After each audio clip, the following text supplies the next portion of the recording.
días, bienvenidos a su programa Contacto Directo. Hoy es martes 4 de mayo del 2021. Un nuevo periodo legislativo ya se acerca. ¿Cuál es la posición de UNES frente al llamado del Ecuador del encuentro, la independencia de las funciones del Estado? Lo vamos a conversar con Pavel Muñoz, asambleísta reelecto por Pichincha de la Alianza UNES. Lenín, buen día, ¿cómo te va? Hola Estefi, amigos televidentes, un buen día para todos. También una revisión a la sentencia de la Corte Constitucional sobre la despenalización del aborto por violación en Ecuador. En la práctica, ¿cómo deberá funcionar?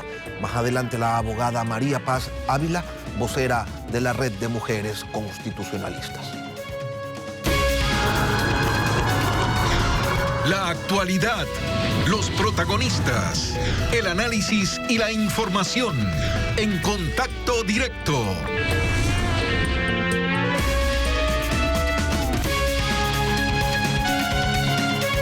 Pavel Muñoz, asambleísta reelecto por Pichincha de UNES. Bienvenido a Contacto Directo. Estefi, buenos días, un saludo con usted y un abrazo a la ciudadanía. Buenos días también. Solamente los bloques de UNES, los bloques de PSC y Creo tienen un mandato popular porque en segunda vuelta se enfrentaron ya sus candidatos presidenciales y al ganar la elección, Guillermo Lasso mostró esta posición conciliadora, ofrecía este Ecuador del encuentro. Para ustedes, para el bloque de UNES, ¿cómo sería posible ese encuentro? Y nosotros hemos tenido la misma vocación democrática, Estefi. Hemos planteado, apenas conocimos los resultados electorales, un reconocimiento de los mismos, una felicitación al presidente, el deseo de que le vaya bien, porque si le vaya bien a él, le va a ir bien al país. Y en ese sentido, los deseos de que seamos una fuerza legislativa que no sea obstruccionista y que tenga un mandato claro. Apoyar lo que esté bien del programa de gobierno electo por la ciudadanía, pero también oponernos a aquellas cosas que puedan suponer regresión de derechos, más aún un paquetazo a los bolsillos de los ecuatorianos que en este momento están tan afectados. Hay temas en los que creen que va a haber consensos, entonces. Han dicho, no es que nos vamos a oponer a todo, pero en otros es evidente las diferencias, como cuando se habla de la independencia y las funciones del Estado. Digamos que tuvo eco en todas las tiendas políticas hablar de la independencia y las funciones del Estado después de vivir años sin esa dependencia. Pero este principio ha servido también para que se puedan lavar las manos, o asamblea o ejecutivo, el presidente, cada uno dice, bueno, conmigo no es, que no es responsable, por ejemplo, de lo que decida la función judicial. En ese contexto es que UNES va a plantear, alegando esa independencia de las funciones del Estado, van a plantear recursos o la nulidad de los juicios a Rafael Correa, por ejemplo.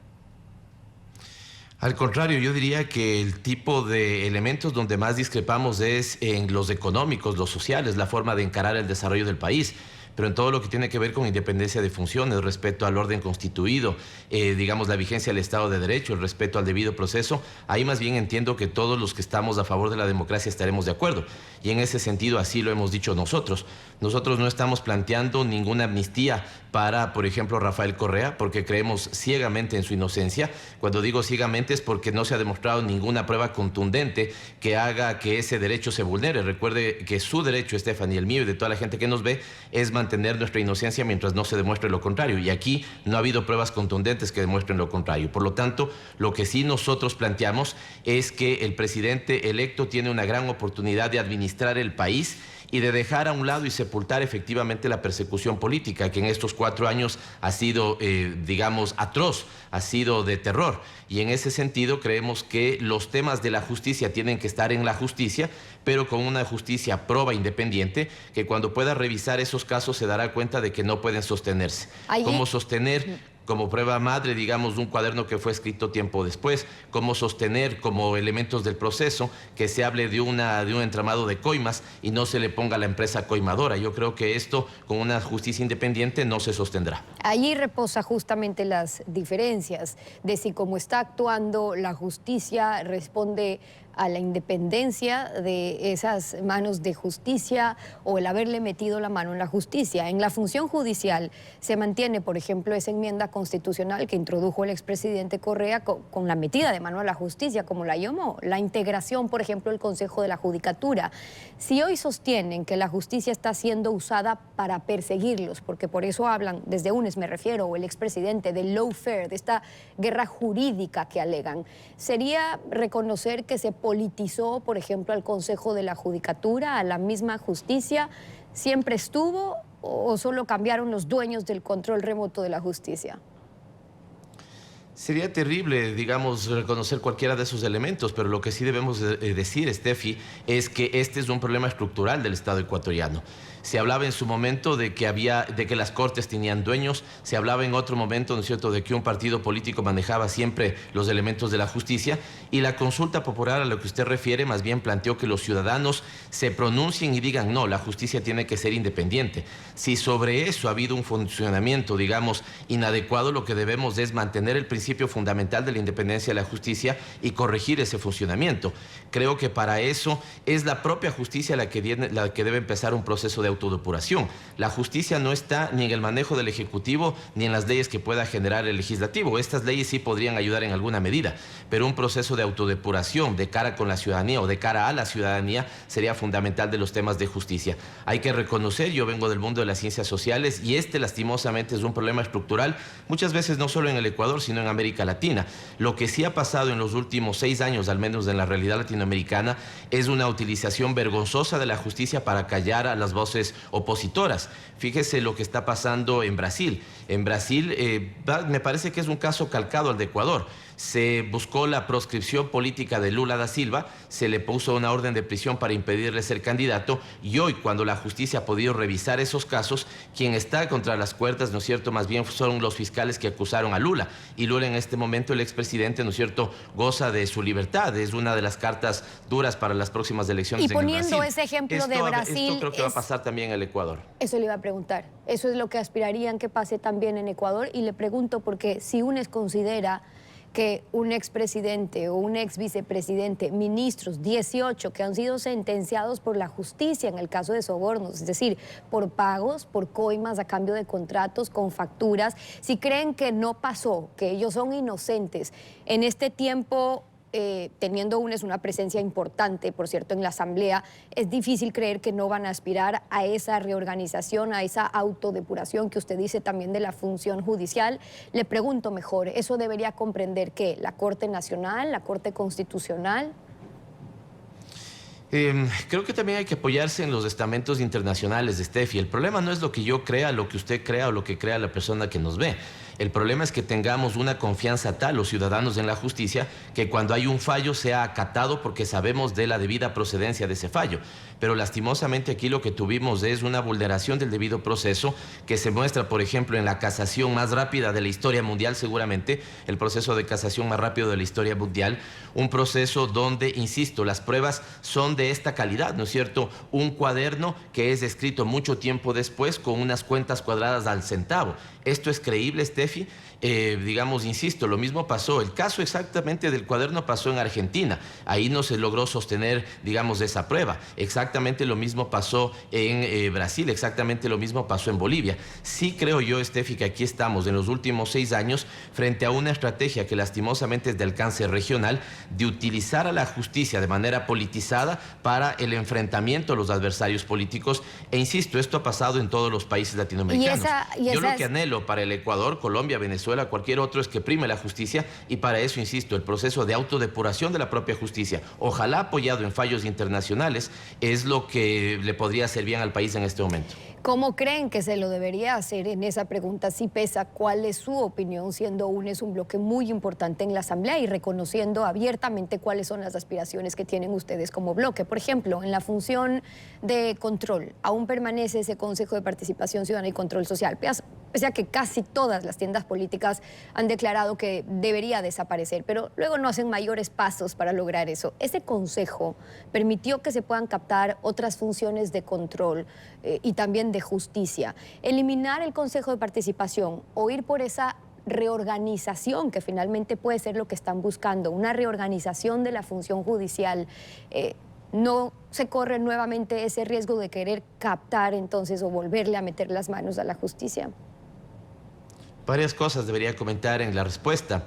La primera es que, Steffi, yo creo que ahí nos hemos dejado guiar en el debate por las bambalinas, ¿no?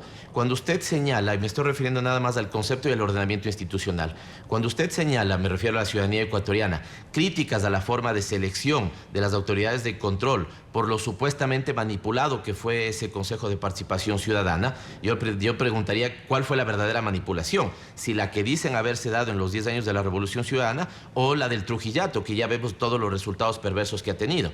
O en los 14 años, digamos, o en todos, porque partían de captar justamente el Consejo. Si aquellos que apelan a que fue la Revolución Ciudadana el que manipuló ese Consejo, o como nosotros decimos, una profunda manipulación en la época del Trujillato. Cuando usted le pasa a la Asamblea Nacional la designación de esas autoridades de control, le pregunto, Steffi, a usted y a la ciudadanía, ¿desaparece el problema? ¿O la Asamblea muchas veces ha tenido una peor fama que ese Consejo para designar autoridades de control? Yo creo que hay que pensar ahí muy bien y detenidamente, digamos, cómo enfrentar ese tema. Usted ha dicho también otra verdad. Fíjese que aquí cuando vienen todos hablan de la desaparición del Consejo, pero lo cierto es que cuando se plantearon las últimas reformas constitucionales, donde constaba la supuesta desaparición del Consejo de Participación Ciudadana, no alcanzó ni siquiera los 70 votos. Ninguna de las reformas pretendidas alcanzó los 70 votos, por lo tanto murió en la propia Asamblea Nacional. Y finalmente le diría que aquí sí veo un espacio de interesante diálogo entre la legislatura que se inaugurará, es decir, la Asamblea Nacional, con el Ejecutivo. Ahí estamos las fuerzas políticas para ver ¿cómo podemos hacer esa, si usted quiere, fortalecimiento institucional, independencia de la justicia, decía yo? Porque aquí hay dos elementos. Lo que pueda hacerse en materia de política pública, ejemplo, la restitución de una institucionalidad como el Ministerio de Justicia, que usted ve los problemas que ha generado después. Fíjese las crisis carcelarias que hemos tenido en los últimos 4 años. ¿Qué es lo que puede hacerse en materia legislativa? Algunas reformas al Código de la Función Judicial, pero también mucho de lo que pudiera hacerse, si es que es real la pretensión del presidente de la República de una consulta popular, entonces ver qué más podría estar en esa consulta popular para que sea el soberano el que verdaderamente dé algunos pasos en esa independencia. Y ahí se verá si se logran consensos para ver cuáles son los temas que se incluyen en esa consulta. Ahora, volviendo al tema de la justicia y lo que puede estar sobre la mesa ahora mismo en la Asamblea, digo, ¿hay otras vías para intentar, por ejemplo, el cambio de los fallos judiciales en lo que está pendiente para UNES dentro del Ecuador? Me refiero al caso del expresidente, por ejemplo. La Corte ya no cabe revisión, la Corte Constitucional ya no cabe una acción extraordinaria, porque para que lo resuelva la Corte Interamericana, usted decía, esperamos un fallo internacional, se tienen que haber agotado esas instancias y además serán años que probablemente no están dispuestos a esperar. Si todavía están a la expectativa de que algo se resuelva en Ecuador, la independencia de funciones es la que podría estar ahora mismo sobre la mesa de negociación ahora en la Asamblea, dejarle actuar a la justicia. La independencia de los perseguidos políticos no es ninguna carta de conversación ni negociación. La inocencia de los perseguidos políticos no es ninguna carta de diálogo ni de negociación. La inocencia es inocencia y punto para nosotros. Por lo tanto, no es un proceso de transacciones, en primer lugar. En segundo lugar, caben efectivamente, digamos, dentro de la justicia, la instancia de revisión de ese fallo y cabe también las instancias de revisión internacional que se puedan hacer. Aquí sí creemos firmemente, Steffi, que la justicia es posible que tarde, pero indefectiblemente sabemos que va a llegar. Sin embargo, quiero agregar algo a mi respuesta. Hemos venido topando, digamos, en las últimas preguntas suyas y mis respuestas, ¿no es cierto?, el tema de la justicia, justicia, justicia. Para nosotros es un tema importante, pero nosotros creemos que también hay que tocar las prioridades ciudadanas. Las prioridades ciudadanas en este momento son la falta de empleo, una producción que no termina de despegar, una economía absolutamente decaída y un enfrentamiento de la pandemia que no se ha basado en derechos sino en privilegios. Veamos lo que sucede con el proceso de vacunación. Yo creo que ahí están los verdaderos temas de atención ciudadana que requieren un diálogo con el Ejecutivo. ¿Va a poder o no va a poder viabilizar una vacunación sin privilegios, reactivar la economía, generar empleo como lo ofreció, subir el salario hasta los 500 Sin duda, dólares? no dejan de ser... Sí topemos esos temas, pero estos también. No dejan de ser temas importantes, ameritaría otro tema y otra conversación. Por eso nos centramos ahora para hablar sobre esto, sobre todo porque sí son temas que se están tratando. Usted dice, el tema de la justicia no debería ser un tema transaccional cuando está hablando de personas inocentes, pero fíjese lo que ya está ocurriendo. Salvador Quispe ya denunció, por ejemplo, que a cambio de los votos para la presidencia le han pedido amnistía para Jorge Glass. O un vocal de la Judicatura también dice, no me quiero prestar para favorecer al correísmo o a los pedidos que pueda tener el correísmo. Es difícil negar que ese va a ser uno de los objetivos más importantes de UNES, que sus integrantes, su líder, de hecho, no tenga que seguir prófugo de la justicia ecuatoriana? ¿Ese va a ser el precio de la gobernabilidad, de los votos de UNES en la Asamblea? Insisto que la creencia que tenemos nosotros en la inocencia de todos los que hemos sido perseguidos políticos en estos 4 años, porque hay que ver que hemos tenido distintos tipos de persecución, la administrativa, la judicial, la electoral también, en su momento la comunicacional. Steffi, nosotros ahí somos enfáticos y creemos en la digamos, inocencia de esos casos.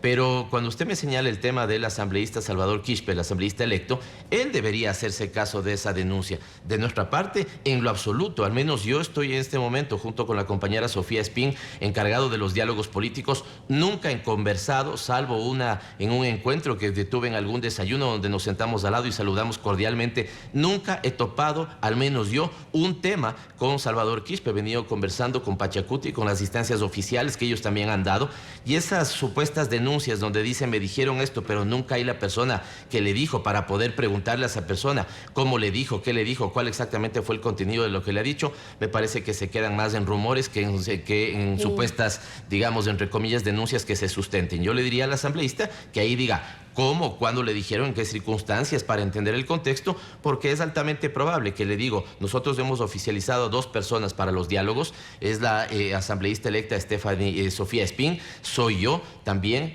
un responsable directo de esos diálogos, y no he conversado con el asambleísta Salvador Quispe. He conversado con su coordinador de bancada y su subcoordinador, y de hecho la vicepresidenta también de Pachacuti, y en ningún caso hemos topado estos temas. Son las respuestas de Pavel Muñoz, asambleísta reelecto por UNES, acompañándonos hoy en Contacto Directo, como siempre. Gracias por haber estado con nosotros. A usted, buen día.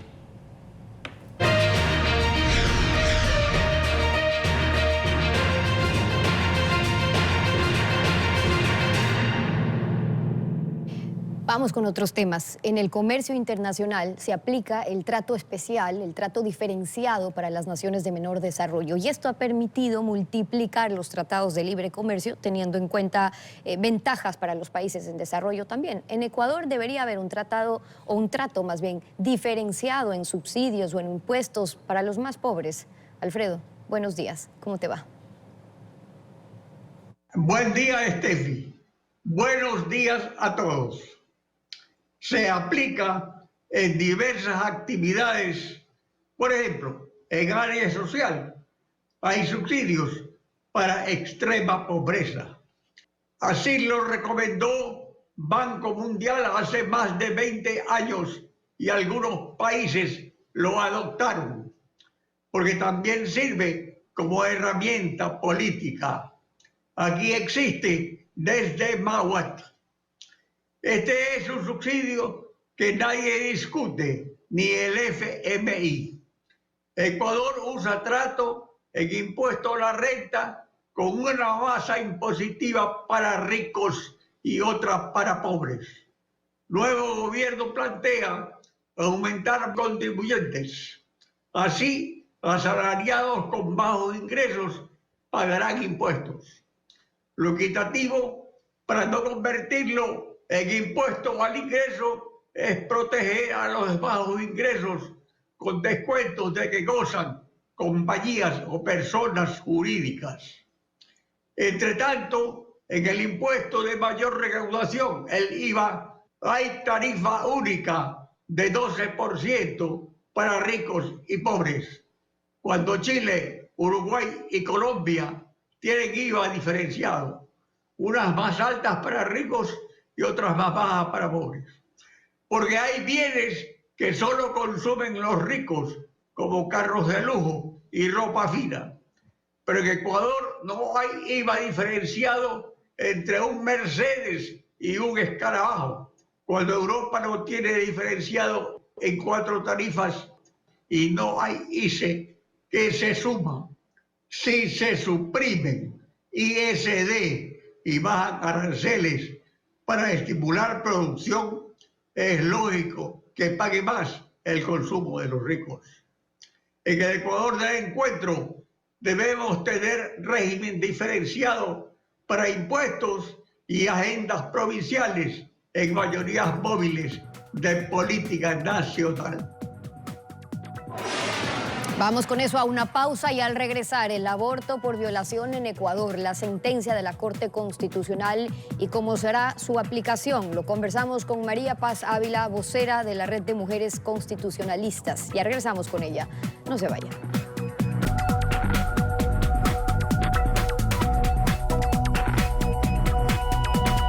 Con 7 votos a favor y 2 votos salvados, la Corte Constitucional en su sentencia 34-19-IN-21 señala que en ningún caso se podrá penalizar la interrupción voluntaria del embarazo por el hecho de que no exista una sentencia condenatoria ejecutoriada por el delito de violación.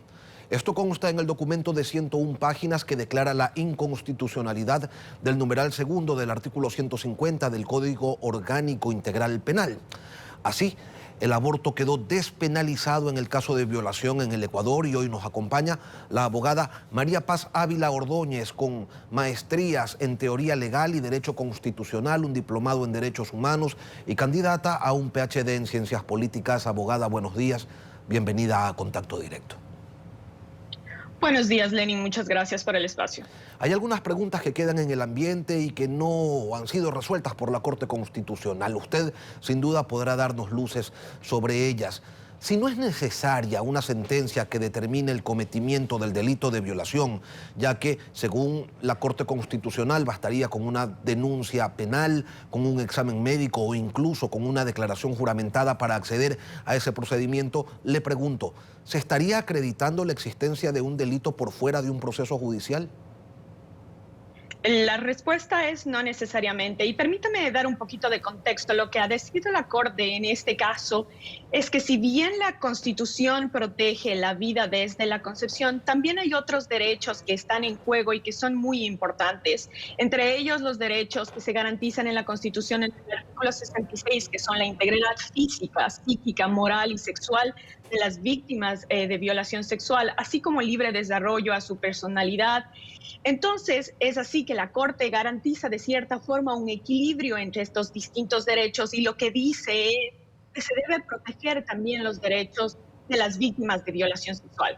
Ahora bien, precisamente porque la Corte no quiere asumir la función del legislador y siendo muy respetuosa de que es la Asamblea la que debe, de cierta forma democrática, debatir y discutir cuál es el procedimiento que se va a llevar a cabo, la Corte establece ciertos mínimos. Es decir, por ejemplo, lo que dice la Corte es que se puede pedir un examen médico, una denuncia penal en caso de violación o bien una declaración juramentada.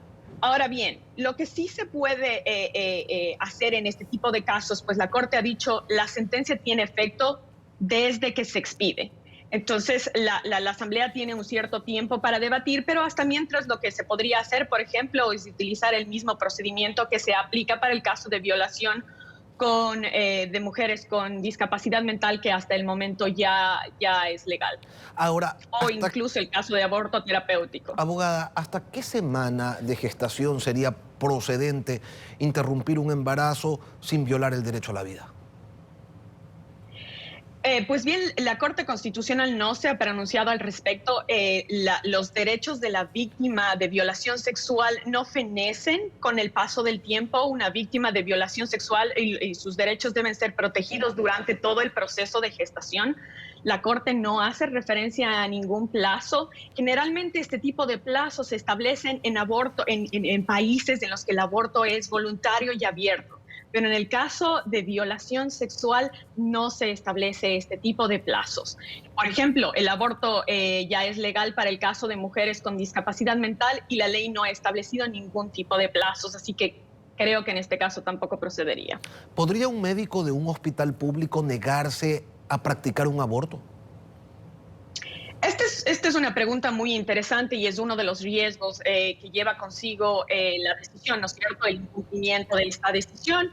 Y pues bien, si es que uno incumple una sentencia también es ley, lo que podría acarrear son responsabilidades ulteriores porque se está denegando un servicio de salud en este caso. Entonces, creo que sería gravísimo que se niegue a las mujeres el acceso al servicio de salud. Ciertamente esto podría acarrear responsabilidades ulteriores no solo de los médicos, sino de las casas de salud que lo hagan. ¿Y la objeción de conciencia en función de quienes consideran que ese producto en el vientre de una mujer es una vida, ¿dónde queda? Ciertamente existe el derecho a la objeción de conciencia, ¿verdad? Yo puedo ejercer mi derecho a la objeción de conciencia, pero siempre y cuando no afecte el derecho de otros. Y entonces esto queda súper claro. Yo puedo decir muy bien, yo no quiero practicar un aborto por mi objeción de conciencia, pero estoy afectando el derecho de otras personas, ¿no es cierto? Entonces es aquí de nuevo cuando se tienen que sopesar si estos derechos, aquí yo estoy afectando el derecho de terceros, entonces puede acarrear responsabilidades ulteriores, porque yo no puedo ejercer mi derecho a la objeción de conciencia afectando a una víctima de una violación sexual. ¿Ese tercero afectado no podría ser el no nacido? Claro que sí, y ese es un argumento sumamente válido de quienes están en contra del aborto, pues la Constitución también protege la vida desde la concepción. Pero en este caso también existen los derechos de las víctimas de violación sexual y esto es precisamente por qué el debate se encuentra polarizado, porque por un lado hay unas personas que solo se fijan en el derecho a la vida del no nacido y por otro lado las mujeres que dicen están aquí también nuestros derechos. Cuando tenemos dos derechos que están en conflicto, que tienen una misma jerarquía, porque no es que el derecho a la vida está por encima del derecho de las mujeres, y esto tiene que quedar sumamente claro. Los derechos son de igual jerarquía. En este sentido, lo que la Corte ha dicho, para este caso tan complejo, vamos a ponderar, vamos a sopesar cómo establecemos de cierta forma qué se va a aplicar en este caso. Y lo que ha dicho la Corte es que si bien es importante el derecho del que está por nacer, también son importantes los derechos de las víctimas de violación. Eso está en este caso, doctora, permitiendo... yo le preguntaba sobre los derechos de un profesional de la salud que pudiera decir, ok, está el derecho los derechos de la mujer que ha sido violada y que ha quedado embarazada, pero considero como profesional de la salud que ese ser no nacido también tiene derechos y decido no practicar el aborto, no que la señora o que la mujer violada no lo haga, sino él como profesional de la salud no desarrollar el procedimiento, pero me queda bastante clara su postura, su lectura, doctora. Yo quería preguntarle sobre la posición de la doctora Carmen Corral, jueza constitucional, quien en su voto salvado señala que, y pregunta, ¿cómo se cumple el artículo 45 de la Constitución que consagra el respeto a la vida desde la concepción? Y añade la doctora Corral, claramente el voto de la mayoría de la Corte Constitucional indica, a modo de interpretación, está anulando ese derecho fundamental consagrado para el que está por nacer, estableciendo una modificación al texto constitucional, para lo cual no se encuentra facultada e invade la esfera de libertad de configuración del legislador en cuanto al establecimiento de las figuras penales que merecen un debate y una deliberación democrática. Su opinión sobre este criterio, abogada Paz. Creo que no es una modificación a la Constitución desde ningún modo, porque la Corte Constitucional no está diciendo se elimina el derecho a la vida del no nacido. La Constitución no está estableciendo y diciendo que se inserte una enmienda en la Constitución. Lo que está haciendo la Corte Constitucional es ponderando los dos derechos. Y este no es el único caso. Muchas veces, por ejemplo, incluso en los casos de estado de excepción, se debe ponderar el estado de emergencia, se debe ponderar la vida, se debe ponderar el derecho a la libertad de expresión. Este no es el único caso en el que derechos constitucionales de la misma jerarquía se ponen en conflicto. Queda claro que la Corte Constitucional no ha reformado la Constitución, no ha eliminado el artículo 45 de la Constitución. Este artículo todavía es válido. Lo que ha hecho la Corte es establecer un mecanismo para que se clarifique qué pasa cuando estos derechos entran en conflicto. La Corte Constitucional también ha elaborado y ha dicho que ellos no quieren interferir en las funciones de la Asamblea, porque a ellos les corresponde crear la ley. Tan es así que la Corte, por ejemplo, no se pronuncia en algunos casos, dejándole a la Asamblea a que establezca ciertas condiciones para que el aborto por violación se pueda dar. Un tema importante, un tema polémico, lo vamos a seguir analizando. Abogada María Paz Ávila, gracias por acompañarnos esta mañana en Contacto Directo, gracias por sus criterios. Muchas gracias. Así llegamos al final de Contacto Directo, Lenin. Ya vienen las noticias. Nos volvemos a encontrar el día de mañana, 6:55 aquí en Ecuador. Buen día.